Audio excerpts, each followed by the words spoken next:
नमस्कार दोस्तों, सोमवार के व्रत को लेकर मान्यता है कि इस व्रत को करने से भगवान शिव अपनी भक्तों की मुराद जल्दी पूरा करते हैं। सोमवार का दिन भगवान शिव को समर्पित है, इसलिए इस दिन भगवान शिव की पूजा और व्रत करने का महत्व और ज़्यादा बढ़ जाता है। यदि आप सोमवार का व्रत करते हैं तो आपको सोमवार व्रत कथा पढ़ना बेहद ज़रूरी है, क्योंकि इसके बिना आपका व्रत अधूरा माना जाता है। आइए जानते हैं सोमवार व्रत कथा। देवों के देव महादेव बहुत ही भोले माने जाते हैं, इसलिए उनका एक नाम भोलेनाथ भी है। पौराणिक मान्यता अनुसार भगवान शंकर को प्रसन्न करने के लिए किसी भी तरह के खास विशेष पूजा की आवश्यकता नहीं होती, क्योंकि कहा जाता है कि वो तो भोले हैं और भक्तों की मन से की गई क्षणिक मात्र की भक्ति से ही वो प्रसन्न हो जाते हैं।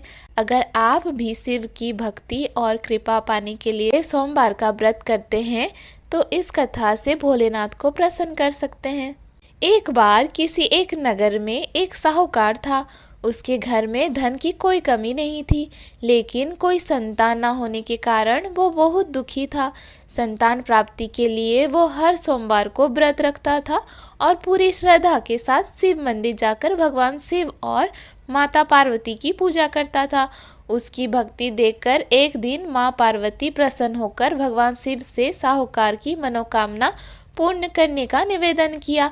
पार्वती जी के आग्रह पर भगवान शिव ने कहा कि हे पार्वती, इस संसार में हर प्राणी को उसके कर्मों का फल मिलता है और जिसके भाग्य में जो हो उसे भोगना ही पड़ता है।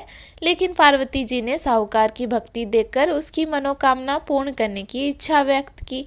माता पार्वती के आग्रह पर शिव जी ने साहूकार को पुत्र प्राप्ति का वरदान तो दिया, लेकिन उन्होंने बताया कि यह बालक 12 वर्ष तक ही जीवित रहेगा।